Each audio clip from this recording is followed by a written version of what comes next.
Hi, Kevin Wright here. I'm back with another property finance tip. What are we talking about this week? How to buy and refinance a property in 2020. If you're interested in that, stick around.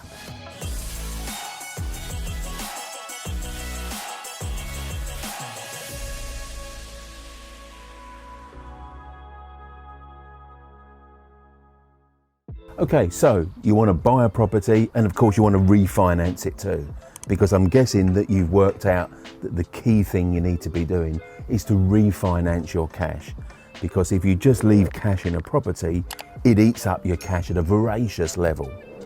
And that means you're done before you're done. You're done before you almost even started. In fact, as I often say, you'll have run out of cash way before you run out of ambition. So what do you need to be doing? Let's drill down and look at some of the detail. One of the big mistakes that people make in property is to buy ready to rent properties. Now, I understand the attraction. It's easy. You just buy it, stick a tenant in, and away you go. Problem is that you can't recycle your cash. And that's the fast way to be finished as an investor before you've even got started. So what should you be doing? Well, you need to be looking for a property that you can add value to. It doesn't matter necessarily how you add value. Most of the time it's going to be a refurb, but it could easily be getting some sort of planning permission that adds value. It could be maybe even splitting the title. The key point to make is that if you can't add value, you have no chance of recycling your cash. So the absolute number one key component of any potential property you should be looking for is the ability to add value. Now, if you can buy it below value, below market value, that's a bonus. Don't have to, but if you can, that's better. You don't need to be looking at 20 or 25% below market value all the time just to make a deal. It's great if you can do it, but if you can add sufficient value, that can still make it a good deal. Now, below market value, well, that's a term in itself, isn't it? What does that mean? What is below market value? I think it means different things to different people. And if it's confusing, then it can be misleading. So let me put a different spin on that. Let me call it true current value.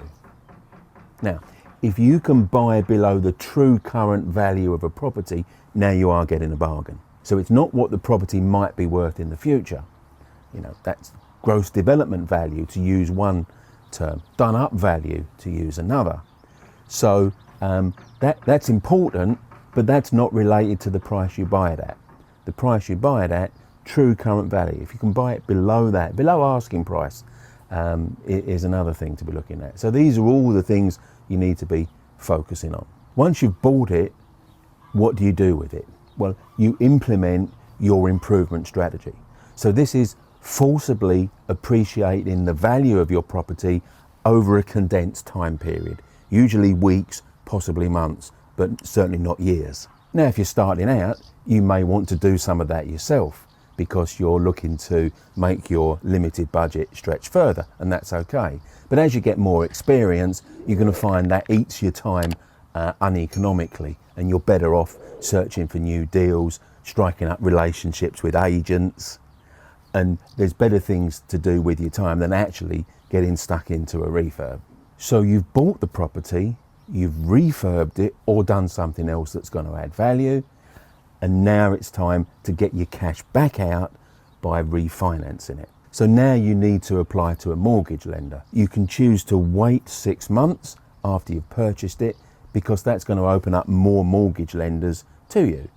But you can still go within 6 months. There are mortgage lenders that are going to lend within 6 months of ownership, and they tend to fall into 3 categories. 1, the lenders that just lend on the purchase price. 2, the lenders that lend on the purchase price plus costs. 3, the lenders that lend on the new current market value, the done up value. Now, you're going to need to convince the mortgage lender's valuer of the value you've added. So you need to clearly make them understand that you haven't just bought a property and magically it's worth 50 grand more than you bought it. Now, how do you fund the purchase? Well, check out my other video that explains why you should never use a buy-to-let mortgage for this purpose.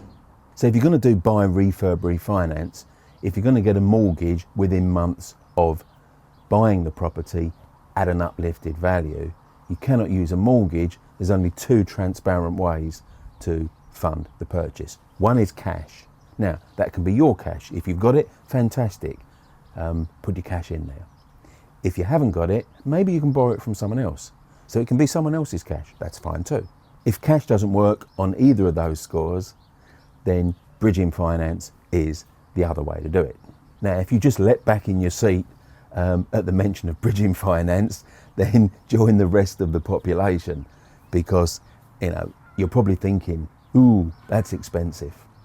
And well, it's certainly not the cheapest way to finance a property. Now, maybe you're of the opinion right now that bridging finance is the last resort of the desperate investor. Many people think that. In fact, the majority of people think that. And I think that's actually great, because if that's what almost everyone is thinking, they don't get in our way when we use bridging finance to buy properties. Now, if you've watched any other of my videos, you'll see that it's perfectly possible to use bridging finance intelligently to fund property purchases. And all you've got to do is factor in the costs. So here's the key points on how to buy and refinance property in 2020. Pick a property that has the potential to add value. Make sure you don't pay too much for it, and check out my video that shows you how to work this out.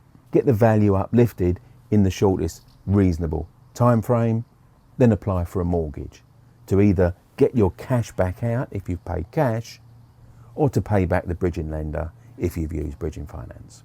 So go check out some of my other YouTube videos where I amplify on this buy, refurb, refinance concept. Recycle your cash, I like to call it. And start upskilling yourself on the knowledge to do things a different way. One of my favourite sayings when I'm training is observe the masses and do the opposite. If you're interested in property, you've probably already done that once. You've observed the masses of people in the UK, and you're doing the opposite because you're interested in investing in property.